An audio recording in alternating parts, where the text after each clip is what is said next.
Olá pessoal, tudo bem? Hoje nós vamos dar continuidade então à aula 2. Esse material já havia mandado para vocês anteriormente, então eu estou enviando esse material agora para que facilite o estudo de vocês. Então nós vamos ver aí então nessa aula de hoje o custo ABC, né? Vamos terminar de fazer o que é departamentalização, o sistema de custo Kaizen, e o que seria custo padrão e o markup, tá?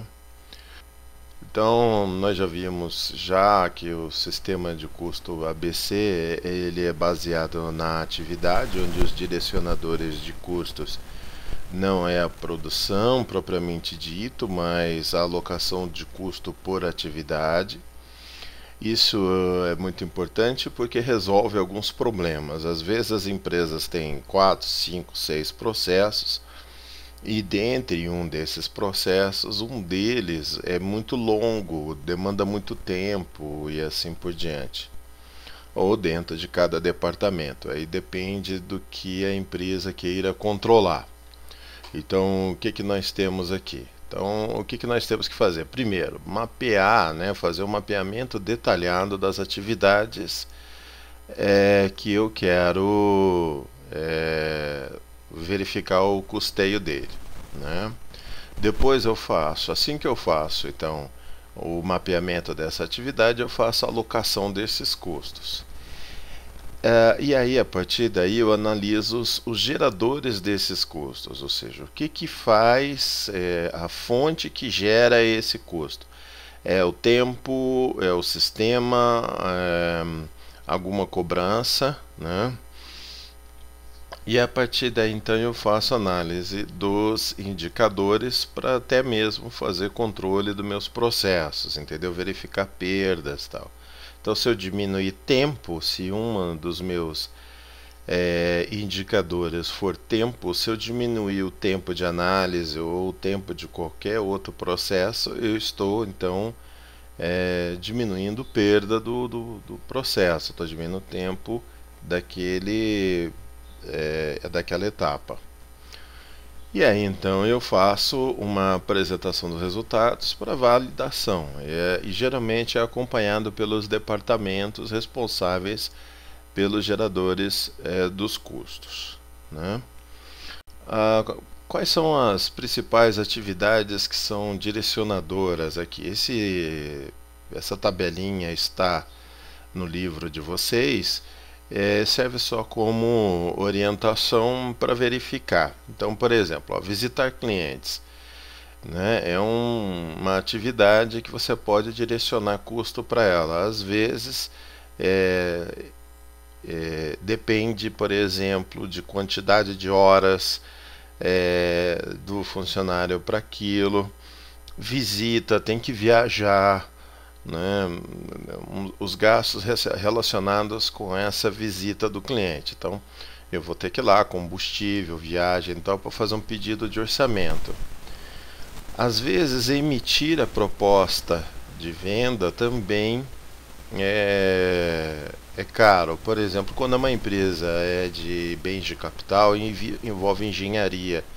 E às vezes o cara pede uma coisa sob medida, a gente tem que fazer esse orçamento. Então a engenharia tem que sentar, tal, fazer o projeto. Então isso demanda muito tempo. E aí eu coloco o que? Pedido de venda aqui como sendo direcionador. Então qual é o pedido de venda, pedido de crédito para fazer análise de crédito do cliente, pedido de orçamento e assim por diante. Então a gente tem as atividades. Elas são padrão? Não, isso daqui é apenas um exemplo do que pode ser utilizado, tá? Para que vocês possam entender melhor. Bom, quais são as vantagens desse processo, né? Você tem informações gerenciais de qualidade, né? Ele é muito adequado a empresas prestadoras de serviço, porque ao invés de eu fazer o rateio completo pela atividade, eu então lanço apenas os serviços e aí os serviços serão as atividades do serviço serão então as que vão absorver o custo. Então isso faz com que seja mais fidedigno para prestadoras de serviço. Menor necessidade de rateamento, né, de rateios arbitrários. Lembre-se que eu já tinha dito em outras oportunidades na sala: todo rateio é injusto. Então, quanto menos rateios eu faço, melhor, né? E atende os princípios fundamentais da contabilidade, porque ele é similar ao custeio por absorção. Ele é relativamente fácil de você montar, porque eu não tenho que mudar a minha sistemática de contabilização de custo, que esse custo por absorção é utilizado pela contabilidade, por exemplo. Ele obriga, então, a partir da sua implantação, né, uma permanência, permanente revisão, né, dos controles internos. Então, sempre mantém a empresa com seus controles em dia. Inclusive, muitas multinacionais utilizam esse processo de custo ABC para compor algum tipo de bonificação que ela queira pagar, né? Identifica de forma mais transparente aonde os recursos estão sendo consumidos. Então isso, de novo, eu consigo olhar gerencialmente que parte da minha empresa que está sendo muito custosa, e aí eu posso tomar algumas atitudes em relação a isso, né? E identifica o custo de cada atividade em relação aos custos totais. É uma derivação desse anterior aqui. O que significa? Se eu consigo saber quais são os pedaços e as atividades da empresa que mais consomem custos, eu consigo, obviamente, saber a proporção. Essa proporção que a gente faz aqui é em relação ao percentual. Uma determinada, vamos lá, do meu custo de um determinado processo é 1 milhão. 30% é um determinado processo, o meu custo está ali. Então, isso eu consigo olhar como está esses pedaços dentro do meu processo, a proporção deles, com o objetivo principal de verificar quais os processos eu tenho que olhar com mais cuidado, quais os processos que eu posso trabalhar para fazer uma redução dos custos e assim por diante, né? Agora vamos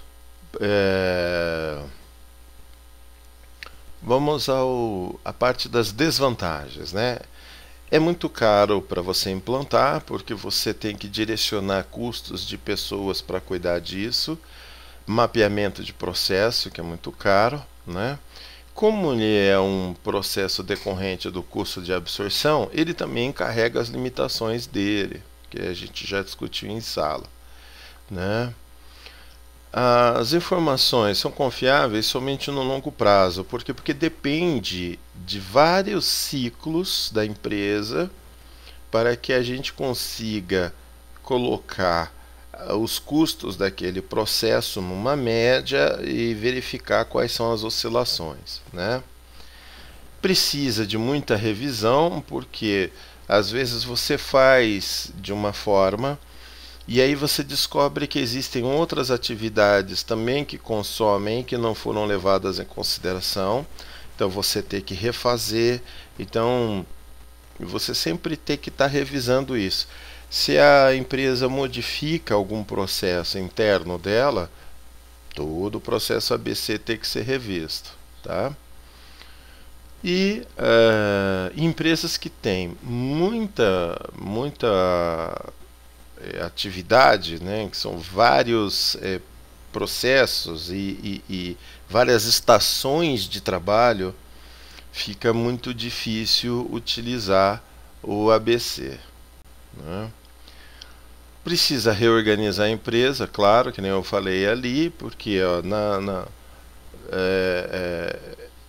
se exige muito custo em relação à preparação das pessoas, a empresa precisa se organizar para isso. Por quê?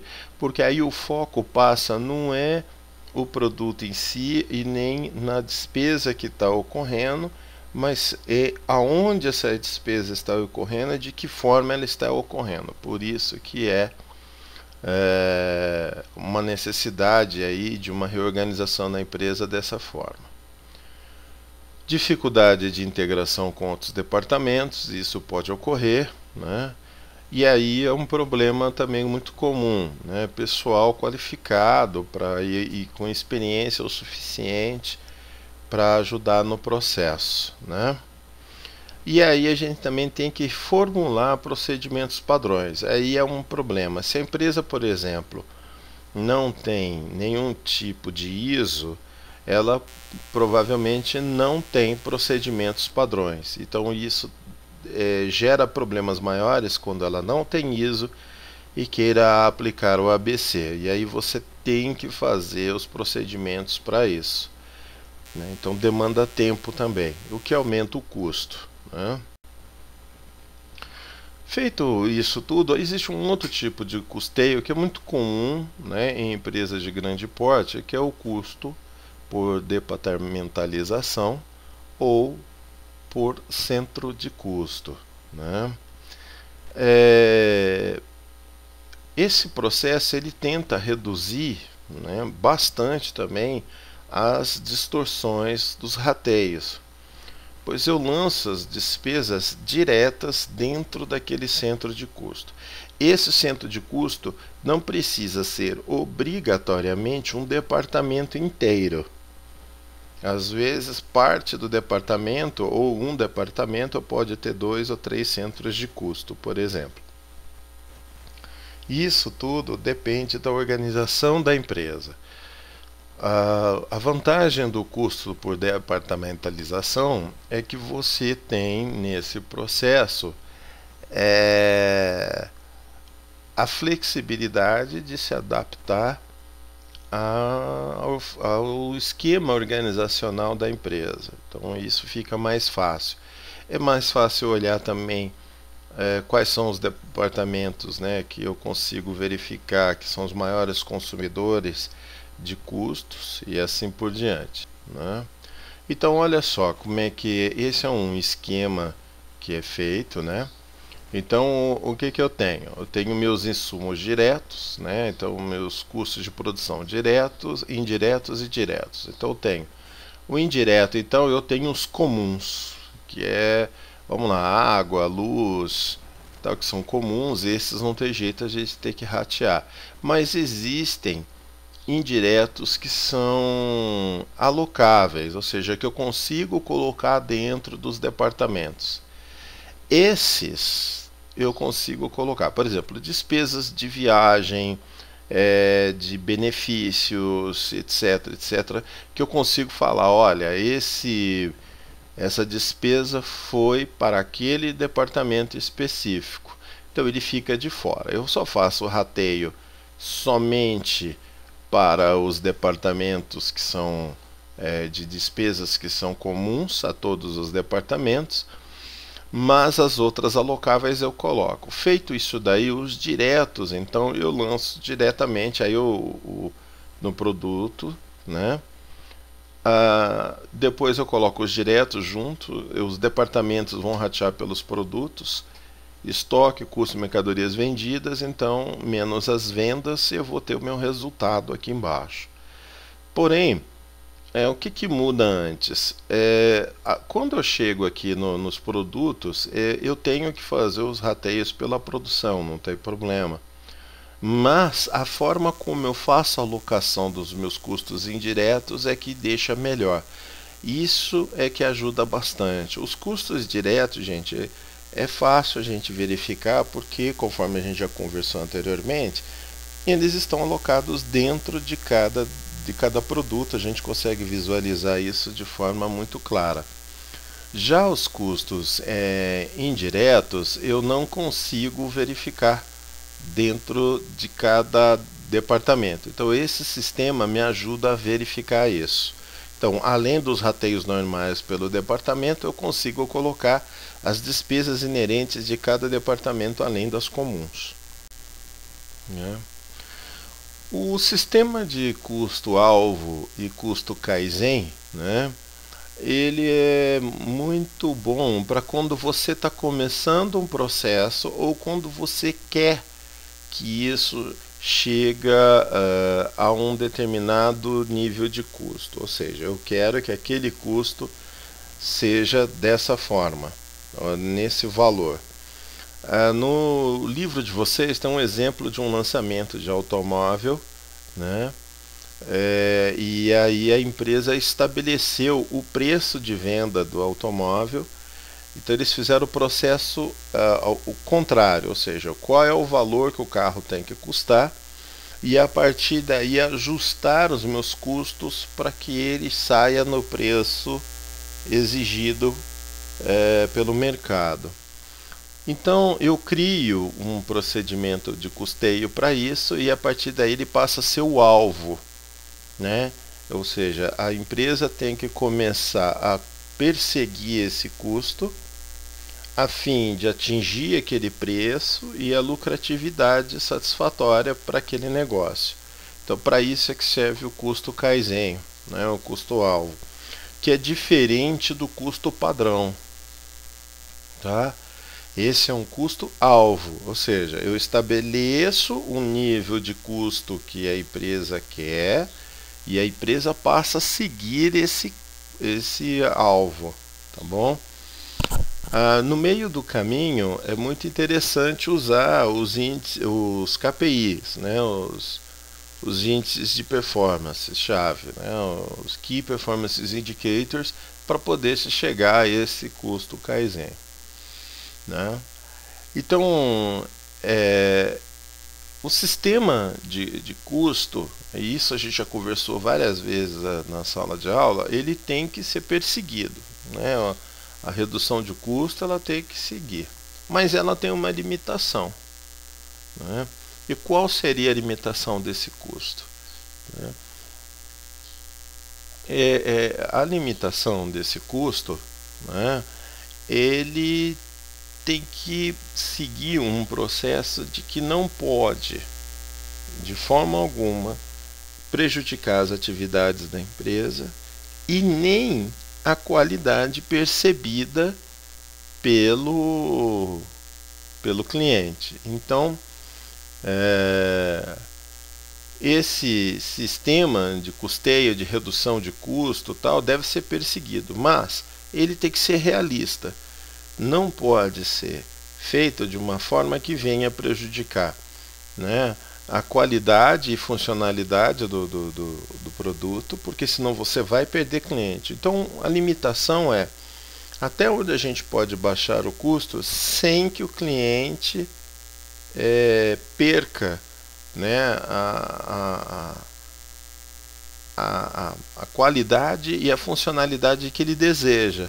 Se o cliente venha a perder isso, ele para de consumir, ou seja, ele não está tendo a qualidade percebida mais. Ele perde esse processo. Que quando ele perde essa consciência de valor de qualidade, ele para de consumir o seu produto. De novo, a redução de custo de forma alguma deve interferir na operacionalidade da empresa, diminuir o valor agregado e interferir nos padrões de qualidade do produto. Eu coloquei aqui um exemplo mais comum, é um Onix que começou a pegar fogo por aí. Esse Onix começou a pegar fogo porque um reservatório de óleo não estava aguentando as pressões e as temperaturas do óleo do carro, e aí estava tendo vazamento e provocava um incêndio. Isso daí é uma interferência no padrão de qualidade a fim de reduzir custo, porque o motor é o mesmo, mas a empresa resolveu modificar o seu sistema de custeio, não o seu sistema, mas os seus custos, e aí acabou interferindo então na qualidade do produto. Isso atingiu diretamente a imagem do veículo e a imagem da empresa perante o mercado.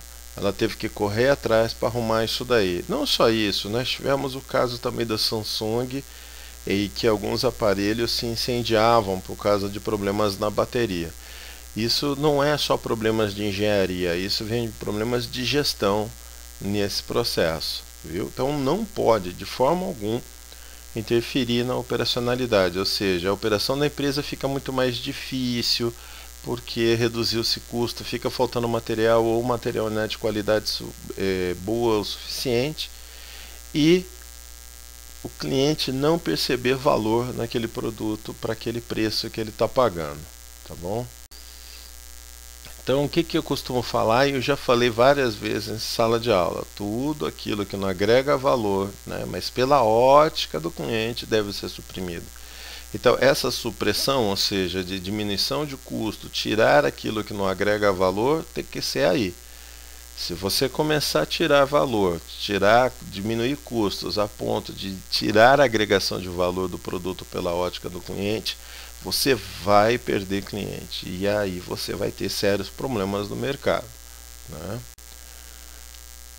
Então, quando um sistema produtivo já atingiu um patamar, né, de custo racional, ou seja, sem que haja a perda de valor, né, a percepção de perda de valor pelo cliente, nem dificulte a operacionalização da empresa, né,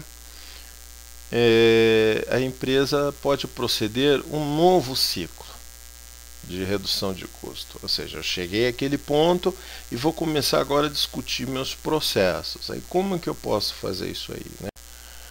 Então, eu posso fazer de algumas formas. Eu posso inovar. A inovação, ela ocorre quando eu melhoro processos. Então, eu posso conseguir inovação em tecnologia de produtos, de processos ou de gestão. Então, a inovação cria um novo ciclo de custos e um novo ciclo de produção para a empresa, quando você aplica inovação. Então, por isso que é muito importante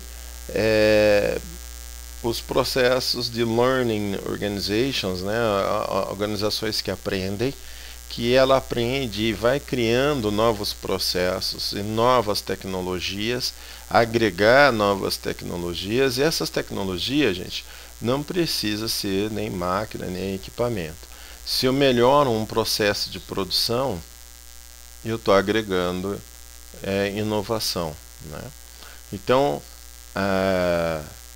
esse processo de que eu posso criar um novo ciclo de custo, ele só pode ser feito a partir do momento que eu crio inovação, que eu trago inovação, tanto ou em processo, ou em gestão, ou em produto. Aí começa um novo ciclo, aí eu crio o Kaizen e aí eu vou perseguindo, vou fazendo as reduções e os ajustes até que eu chegue a um patamar aceitável, né?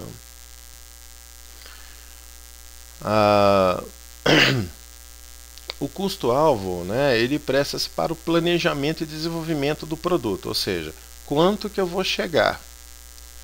O custo Kaizen, ele estabelece as metas para eu chegar no custo-alvo, tá? Então, o Kaizen próprio está dizendo, né, melhoria contínua. Então, o custo-alvo é aquilo que está na engenharia, quanto que deveria ser o mínimo, tudo certinho.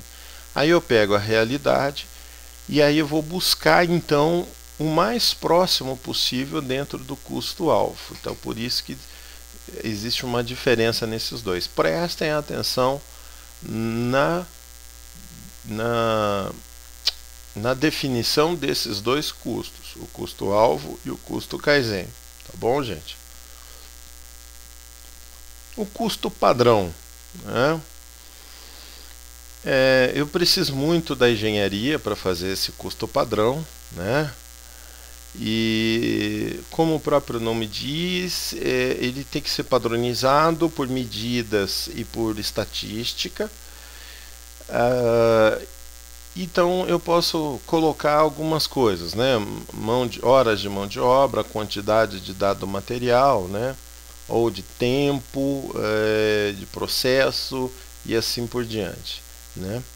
Eu preciso então de um padrão físico, ou seja, eu tenho que ter uma medição. Então, para prestadores de serviço, o custo padrão não é muito recomendável, mas ele é bastante utilizado, porque se eu faço um custo padrão, que é aquele custo, lembre-se, o custo padrão ele vem depois do meu custo Kaizen ser atingido, ou seja, eu atingi aquele custo planejado e aí ele vira padrão, ou seja, eu não consegui chegar de jeito nenhum, ou eu cheguei o mais próximo possível daquele custo planejado, então ele vai virar o padrão. Aí a partir daí eu começo a verificar as oscilações entre planejado e realizado de cada um deles. Então eu tenho o custo padrão ideal, é aquele em que eu estabeleço, né, como se fosse 100% da capacidade produtiva da empresa em utilização. Porém, gente, isso daqui é só mais para fins didáticos, tal, porque ninguém consegue atingir 100% da capacidade. Tá? É muito difícil. Empresas grandes, então, não conseguem. Né? O custo padrão corrente é o mais utilizado. Por quê? Porque eu utilizo as condições reais de operação da empresa e não o ideal. Né? O ideal seria, eu vendo 100%, produzo 100%, não há nenhum desperdício de mão de obra, de tempo, de material. A gente sabe que isso não acontece.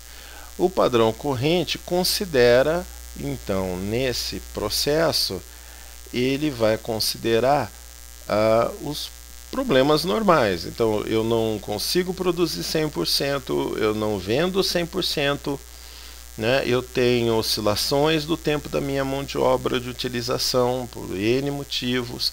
Então, esse é o custo padrão corrente, que é o que nós falamos lá algumas vezes na sala. Algumas empresas utilizam 6 horas de mão de obra, outros utilizam 7 horas e meia. Isso, por exemplo, é um processo de custo padrão corrente. Tá? Então, as etapas para definição desses elementos do custo padrão. Então, eu vou custo padrão dos fatores de produção, né? O consumo padrão desse material. Então, quanto de mão de obra padrão que eu utilizo. Então, o consumo, é tantos metros por tonelada, peças por metro quadrado de um determinado material e assim por diante. Eu verifico os níveis de atividade. O que são esses níveis de atividade? Eu estou com 70% da minha produção, eu estou com 80% da minha capacidade produtiva. E aí então eu faço os custos dos meus custos indiretos de fabricação e faço análise dos desvios. A análise desses desvios é para verificar o previsto e o realizado de acordo com o nível da produção. Então, por exemplo, não adianta nada eu ter um nível de capacidade utilizada de 80%, que eu coloquei como sendo o padrão, e naquele mês ou naquele período eu utilizei 70%. É claro que vai me dar diferença.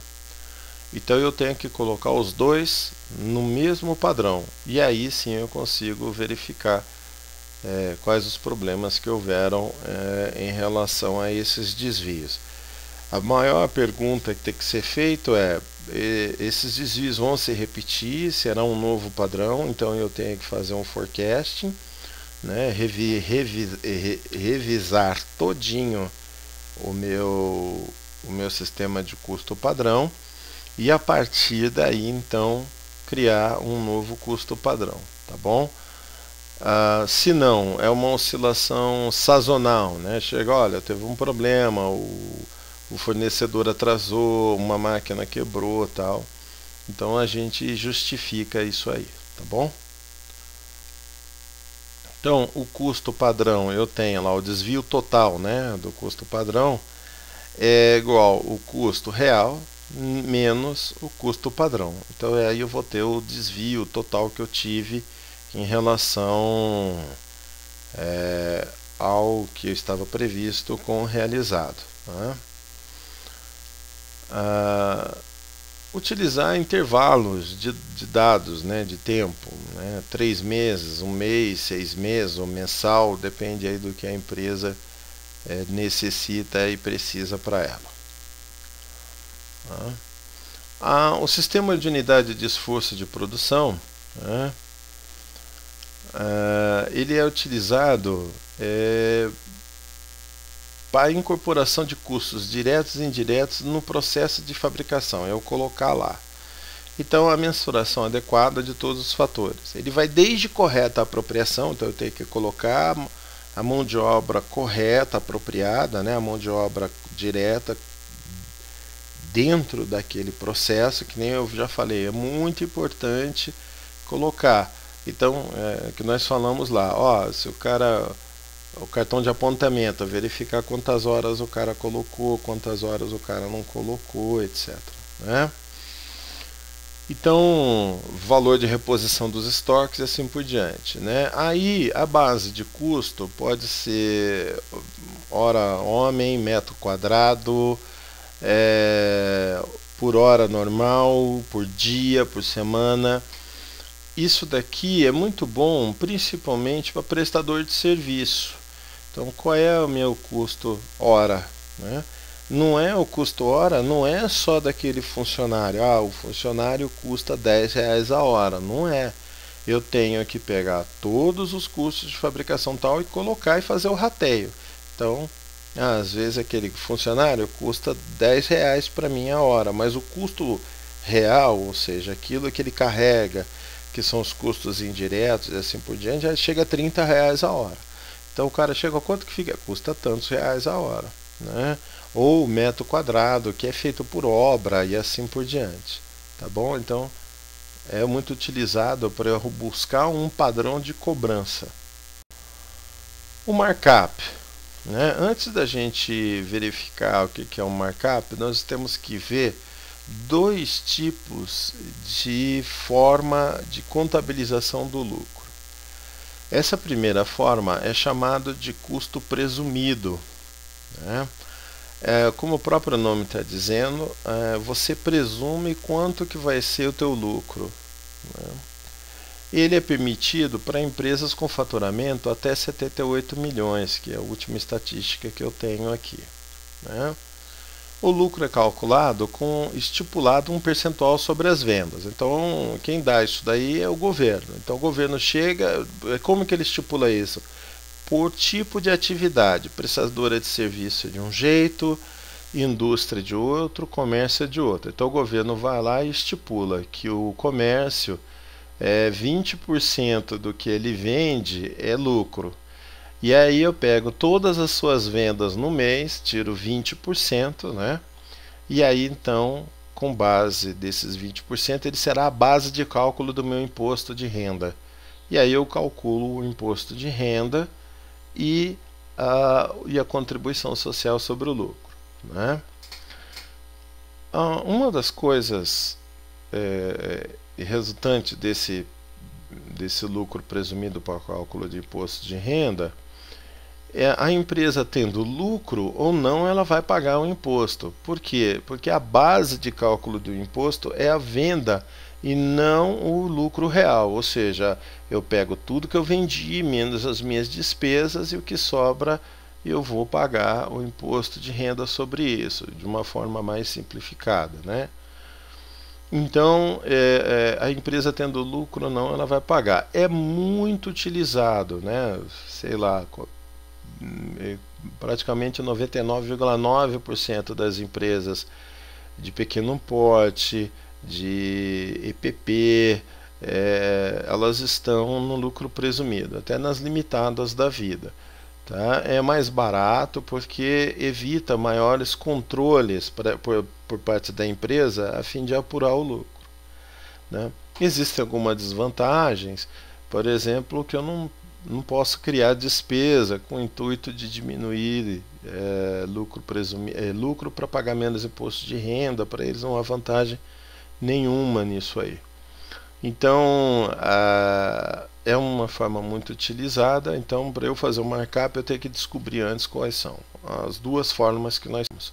A outra é o lucro real.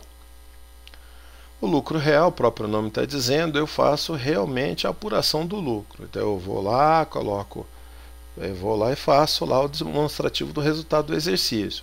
Vendas menos despesas sobre vendas, menos as minhas despesas operacionais, tá certo?